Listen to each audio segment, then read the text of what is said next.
Hello everyone, my name is Aniruddh from Adarsh senior secondary school Khai Shergarh. तो हमारी class 5th की EVS का चैप्टर 8 चल रहा है। चैप्टर नेम है एनिमल्स। तो इसमें हम पढ़ चुके हैं कि एनिमल्स क्या होते हैं, और पिछली वीडियो के अंदर हमने किया था उनके हैबिटेट के बारे में। तो हैबिटेट में मोस्टली हम दो तरह के हैबिटेट्स के बारे में पढ़ चुके हैं। फर्स्ट था टेरेस्ट्रियल और सेकंड था एक्वेटिक, यानी कि धरती पे रहने वाले यानी कि स्थल पे रहने वाले जीव, और पानी के अंदर यानी कि जल में रहने वाले जीवों के बारे में हम पढ़ चुके हैं। उसी टॉपिक को आज हम आगे करेंगे, हैबिटेट को ही। तो इसमें हमारा नेक्स्ट टॉपिक है एरियल एनिमल्स। तो शुरू करते हैं आज की वीडियो।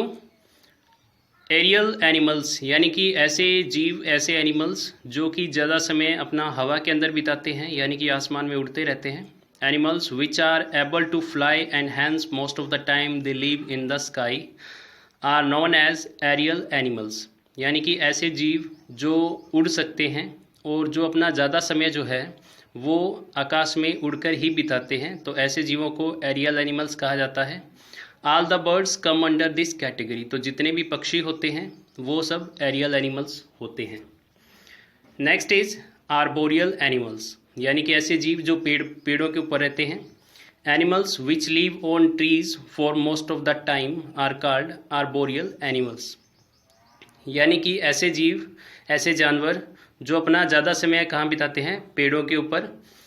तो ऐसे जीवों को हम आर्बोरियल एनिमल्स कहते हैं। जैसे कि एग्जांपल के तौर पे है मंकीज़, पांडाज, एपीज़ एट्सेट्रा, यानी कि जो बंदर होते हैं या जो गुरिल्ला होते हैं, तो ये सब जो हैं वो आर्बोरियल एनिमल्स होते हैं। नेक्स्ट इज एम्फीबियन एनिमल्स, यानी कि जिनको हम हिंदी में कहते हैं जल स्थलचर। The animals which can live on both land and water are called amphibians, यानी कि ऐसे जानवर जो पानी के अंदर भी रह सकते हैं और धरती पर भी रह सकते हैं, यानी कि वो दोनों जगह पे रह सकते हैं। तो ऐसे जीवों को एम्फीबियंस कहा जाता है, यानी कि जल स्थलचर। जैसे नाम से आपको हिंदी के नाम से ही पता चल रहा है, जल स्थल, यानी कि ऐसे जीव जो जल के अंदर भी रह सकते हैं और स्थल पर भी रह सकते हैं, तो ऐसे जीवों को हम एम्फीबियंस कहते हैं। For example frog, tortoise etcetera. तो जैसे कि मेंढक आपने देखा होगा कि पानी के अंदर भी रह सकता है और पानी से बाहर भी वो जीवित रह सकता है। इसी तरह से जो कछुआ होता है वो भी एक एम्फीबियन है। नेक्स्ट है जो हमारा टॉपिक वो है मोमेंट इन एनिमल्स। तो मोमेंट का मतलब होता है कि आपने जितने भी जीवों को देखा होगा वो चलते फिरते रहते हैं, घूमते रहते हैं। तो वो सब ऐसा कैसे कर पाते हैं? तो अलग अलग जीवों के अंदर जो गति करने का तरीका है, यानी कि घूमने फिरने का या एक स्थान से दूसरे स्थान पे जाने का, तो वो उनके अंदर अलग अलग तरह के अंग लगे होते हैं, अलग अलग तरह के उनके ऑर्गन्स होते हैं जिनकी सहायता से वो ऐसा कर पाते हैं। तो अलग अलग जीवों के अंदर कौन कौन से ऑर्गन हैं, कौन कौन से अंग हैं जो उनको एक स्थान से दूसरे स्थान में या घूमने फिरने के लिए उनको सहायता करते हैं, तो उनके बारे में हम पढ़ लेते हैं। Animals have tendency to move from one place to another, यानी कि जो जानवर होते हैं उनके अंदर क्षमता होती है कि वो एक स्थान से दूसरे स्थान पर जा पाते हैं। They move in search of food, shelter, partner etcetera. तो वो गति क्यों करते हैं? क्योंकि या तो वो भोजन की तलाश में जाते हैं या फिर वो किसी अच्छी जगह पे रहने के लिए जाते हैं। They have some organs which facilitate their movement, तो उनके अंदर कुछ अंग लगे होते हैं जो उनको इस प्रकार की गति करने में सहायता करते हैं, यानी कि एक स्थान से दूसरे स्थान पर जाने में उनकी सहायता करते हैं।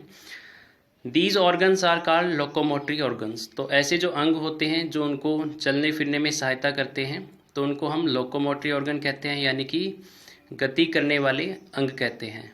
Animals which live on land, that is terrestrial animals have limbs, they have 4 limbs which helps them to move from one place to another.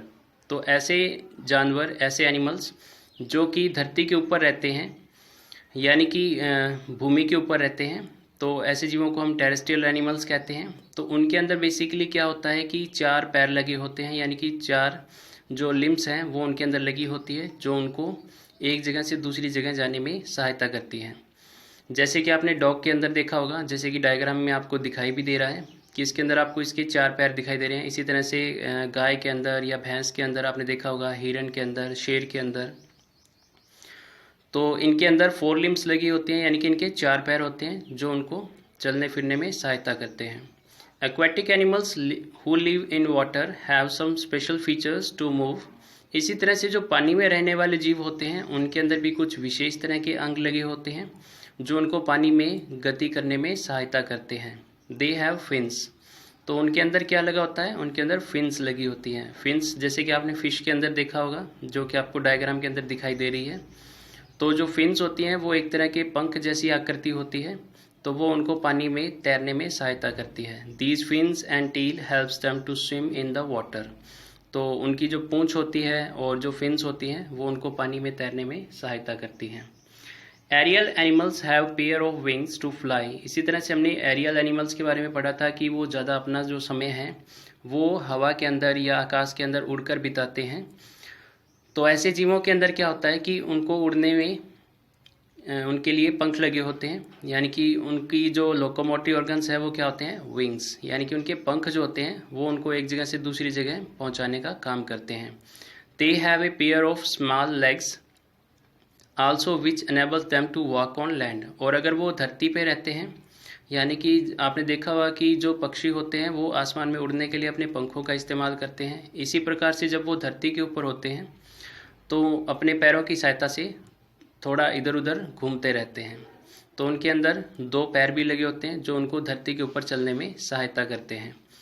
Arboreal animals have 4 limbs but 2 of them are well developed to hold things and to climb on the trees. तो arboreal animals जैसे कि हमने अभी पढ़ा है, ऐसे जीव जो अपना ज़्यादा समय पेड़ों के ऊपर बिताते हैं, तो उनके अंदर भी 4 लिम्स लगी होती हैं, यानी कि उनके भी 4 पैर होते हैं। लेकिन उनके आगे के जो 2 पैर होते हैं वो इस तरह से बने होते हैं कि वो उनको पेड़ों पे सहायता करते हैं चढ़ने में और पेड़ों को पकड़ने में। Amphibians have cold blood and skin without skill. अगर हम एम्फीबियंस की बात करें, यानी कि ऐसे जीव जो धरती पर भी रह सकते हैं, पानी के अंदर भी रह सकते हैं, तो पहली बात तो उनका जो ब्लड होता है वो कोल्ड ब्लड होता है। अब यहाँ पे कोल्ड ब्लड का मतलब ये नहीं कि उनका खून बिल्कुल ठंडा होता है। जीव जो होते हैं वो 2 तरह के होते हैं, वार्म ब्लडेड और कोल्ड ब्लडेड, यानी कि कोल्ड ब्लड वाले और वार्म ब्लड वाले, यानी कि जिनको हम हिंदी में कहते हैं गर्म खून वाले जीव और ठंडे खून वाले जीव। अब जो गर्म खून वाले जीव होते हैं वो क्या कर सकते हैं कि जैसे पर्यावरण के अंदर अपने चारों तरफ का जो तापमान है जब वो बढ़ता है या घटता है, तो वो जीव क्या करते हैं, अपने शरीर को तापमान को सही रखते हैं किसी तरह की एक्टिविटी कर। उनकी बॉडी के अंदर किसी न किसी तरह का कोई एक्टिविटी होता है, कोई ना कोई तरह का फंक्शन होता है, जिसकी वजह से उनके शरीर का तापमान बाहरी पर्यावरण के तापमान के साथ ना ही तो बढ़ता है और ना ही घटता है। तो ऐसे जीव जो अपने शरीर के तापमान को सही रख पाते हैं पर्यावरण की बजाय, तो ऐसे जीवों को हम वार्म ब्लडेड कहते हैं, यानी कि गर्म खून वाले जीव कहते हैं। दूसरे जो जीव होते हैं वो होते हैं कोल्ड ब्लड वाले, यानी कि ठंडे खून वाले। तो ऐसे जीव जो होते हैं वो अपने शरीर के तापमान को सही नहीं रख पाते हैं पर्यावरण की तुलना में। तो जैसे कि पर्यावरण के अंदर तापमान बढ़ेगा तो उनके शरीर का तापमान भी बढ़ जाता है, और अगर बाहरी तापमान घटता है तो उनके शरीर का तापमान भी घट जाता है। तो ऐसे जीवों को जो कि अपने शरीर का तापमान सही नहीं रख पाते उनको हम कहते हैं कोल्ड ब्लड वाले जीव, यानी कि ठंडे खून वाले जीव। तो जो एम्फीबियंस होते हैं वो कोल्ड ब्लडेड होते हैं, और दूसरा कि उनकी स्किन जो होती है उसके ऊपर किसी तरह की स्केल्स नहीं होते हैं। स्केल की जो एक तरह की सख्त संरचना होती है, यानी कि हार्ड स्ट्रक्चर होती है, जो कि उनकी बॉडी के ऊपर पाई जाती है। तो ये मोस्टली रेप्टाइल्स के अंदर पाई जाती है, यानी कि जो रैंकर जीव चलते हैं उनकी बॉडी के ऊपर स्केल्स होते हैं, लेकिन जो एम्फीबियंस होते हैं इनकी बॉडी के ऊपर कोई स्केल्स नहीं होते हैं। इंसेक्ट्स हैव 6 और 8 legs to move and a pair of wings to fly. इसी तरह से जो कीट होते हैं, यानी कि जो बिल्कुल जैसे छोटे जीव होते हैं, जैसे कि मक्खी है, मच्छर है, तो वो इंसेक्ट की कैटेगरी में आते हैं। तो इंसेक्ट जो होते हैं उनके अंदर 6 लगे होते हैं या फिर 8 लगे होते हैं जो उनको चलने में सहायता करते हैं, और एक जोड़ी पंख भी लगे होते हैं जो उनको उड़ने में सहायता करते हैं, जैसे कि आपने मक्खी के अंदर देखा होगा, मच्छरों के अंदर देखा होगा। रेप्टाइल्स क्या होते हैं, ऐसे जीव जो रेंग कर चलते हैं, यानी कि रेंगने वाले जीव, like snakes, lizards, crawls with the help of scales present on their body surface. तो जैसे कि सांप होता है, तो सांप की बॉडी के ऊपर क्या है कि स्केल्स लगे होते हैं, यानी कि सख्त कवर लगा होता है, जिसकी सहायता से वो रेंग कर चल सकते हैं।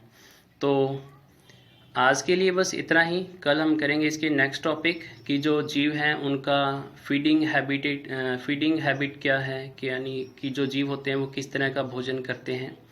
तो ये हम कल की वीडियो के अंदर कंप्लीट करेंगे। तो आज के लिए बस इतना ही। Thank you.